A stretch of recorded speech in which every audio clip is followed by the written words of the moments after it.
സ്വന്തം വീട് കാര്യമല്ല ഇപ്പോൾ തന്നെയാണല്ലോ ഉള്ളൂ. അപ്പോൾ അങ്ങനത്തെ വിഷയമൊന്നുമില്ല, പണിക്ക് പോകാൻ പോകുന്നതുകൊണ്ട്. ഹായ് ഫ്രണ്ട്സ്, ഞാനിപ്പോൾ ഉള്ളത് മലപ്പുറം ജില്ലയിലെ എടവണ്ണപ്പാറ ഈർപ്പന്തൊടി പുൽക്കണ്ടി എന്ന് പറഞ്ഞ സ്ഥലത്താണ്. ഇവിടെ വന്നത് ആഷിക്കിനെ കാണാനാണ്. ആഷിക്കിനെ പറ്റിയ നല്ലൊരു വധുവിനെ നമുക്ക് കണ്ടെത്തണം. ആഷിക്കിന് പഠന വൈകല്യമാണ്, വേറെ യാതൊരു ബുദ്ധിമുട്ടും ഇല്ല. പഠന വൈകല്യം, എഴുതാനും വായിക്കാനും അറിയില്ല. പിന്നെ ചെറിയൊരു ഈ പഠനത്തിൻ്റെ കാര്യത്തിലുള്ളൊരു വയ്യോട്ടാണ്. അവനിപ്പോൾ പിന്നെ പടവിൻ്റെ ഹെൽപ്പറൊക്കെ ആയിട്ട് പോവുകയാണ്. നാടൻ പണി എല്ലാ പണിയും ചെയ്യുന്നതാണ്. വേറെ സംസാരിക്കാനും നടക്കാനും പോകാനും അങ്ങനെയുള്ള പണിയെടുക്കാനൊന്നും ഒരു വിഷയമില്ല. എല്ലാ പണിയും ചെയ്യും, പണിക്കെല്ലാം പോകും.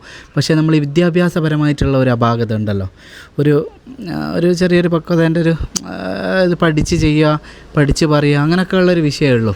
വേറെ യാതൊരു ബുദ്ധിമുട്ടുമില്ല. അപ്പോൾ നമുക്ക് അവനെ പരിചയപ്പെടാം. ഓക്കെ, ഈ കാണുന്നതാണ് ആഷിക്കിൻ്റെ വീട് കേട്ടോ. ആഷിക്ക് ഒറ്റ മോനാണ്. ഇതാണ് പോലെ മുകളിലുള്ള റോഡ് കാര്യമൊക്കെ താഴത്തോടെ അങ്ങനെ വീട് വരുന്നത്. ആഷിക്ക് അസ്സലാമു അലൈക്കും. എന്തൊക്കെ വിശേഷം? നല്ല വർത്താനം. ആഷിക്ക് ഒറ്റ മോനാണല്ലേ? ആ, അപ്പോൾ ഉമ്മാക്ക് ചെറിയൊരു കേൾവിൻ്റെ ഒരു വിഷയം ഉണ്ടല്ലേ ഉമ്മാക്ക്? ഉറക്കെ പറയണല്ലേ? ഉപ്പ എന്താ ചെയ്യുന്നത്? ഉപ്പ നാടൻ പണി തന്നെയാണ്. ആഷിക്ക് എത്ര വരെ പഠിച്ചിക്ക്? ഞാൻ +2 വരെയാണ് പഠിച്ചത്. പക്ഷേ സ്ക്രൈബ് എഴുതിയതാ, പരീക്ഷ വേറെ ആൾ എഴുതിയതാ അല്ലേ? എഴുതാനും വായിക്കാനും അങ്ങനെ അറിയില്ല. പൈസ തന്നെ കണക്കൊക്കെ അറിയാവോ? അറിയാം. അല്ലാണ്ട് ബസ്സിൻ്റെ ബോർഡ് അങ്ങനെയൊക്കെ വായിക്കാൻ അറിയാമോ? കുറച്ച് നമ്മൾ സ്ഥിരം പോകുന്നതുകൊണ്ട് നോക്കിയിട്ട് അങ്ങനെ അല്ലേ?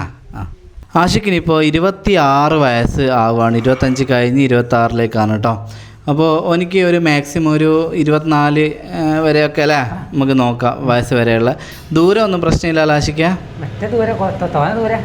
ഒരുപാട് ദൂരം. ആഷിക്ക് വണ്ടി ഓടിക്കലുണ്ടോ? വണ്ടി പഠിച്ചിട്ടുണ്ട്. ബൈക്ക് ഓടിക്കുമോ? സ്കൂട്ടി പഠിച്ചിട്ടുണ്ട് അല്ലേ? അപ്പോൾ ലൈസൻസ് ഒന്നും എടുത്തിക്കോ?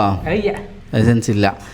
അപ്പോൾ ഈ യാത്രേൻ്റെ കാര്യമൊക്കെ ആയാലും കുറച്ച് ബുദ്ധിമുട്ടായിരിക്കും. അപ്പോൾ ഒരുപാട് ദൂരത്തൊന്നും വേണ്ട, നമുക്കൊരു മലപ്പുറം ജില്ല പിന്നെ തൊട്ടടുത്തുള്ള ജില്ലയൊക്കെ നമുക്ക് നോക്കിയിട്ട് ചെയ്യാം. പിന്നെ ഇതിൽ അനാവശ്യമായിട്ട് ആരും വിളിക്കുകയൊന്നും ചെയ്യരുത് കേട്ടോ. ആഷിക്കിൻ്റെ കാര്യങ്ങളൊക്കെ മനസ്സിലായിട്ട് അതിന് ഓക്കെ ഉള്ള ആൾക്കാരാണ് വിളിക്കേണ്ടതുള്ളൂ.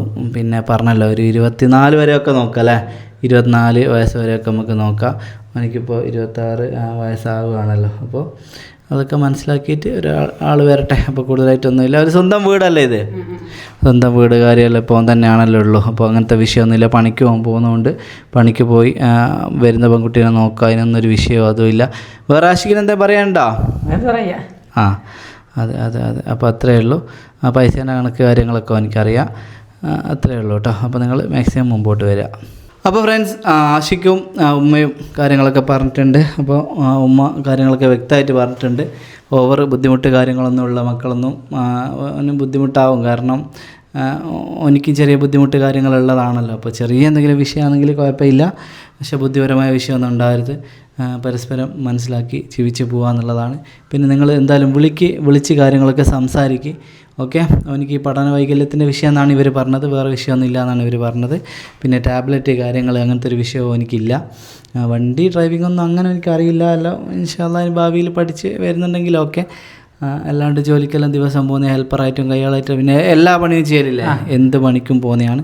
ഉപ്പയും നാടൻ പണി തന്നെയാണ് കേട്ടോ. അപ്പോൾ അതിൽ സാധാ ഒരു ഫാമിലിയാണ്. അപ്പോൾ തീർച്ചയായിട്ടും നിങ്ങൾ മുമ്പോട്ട് വരിക, ഇതിൽ കൊടുക്കുന്ന നമ്പറിൽ വിളിക്കുക. ബാക്കി 2 കൂട്ടരെ അന്വേഷിച്ചിട്ട് ചെയ്യുക. കല്യാണ ശേഷമുള്ള ഒരു കാര്യത്തിന് ഞങ്ങൾക്ക് യാതൊരുവിധ ഉത്തരവാദിത്വം ഉണ്ടാവില്ല. നിങ്ങൾ തന്നെ പരസ്പരം അന്വേഷിച്ചിട്ട് സെലക്ട് ചെയ്യണം കേട്ടോ. ഓക്കെ.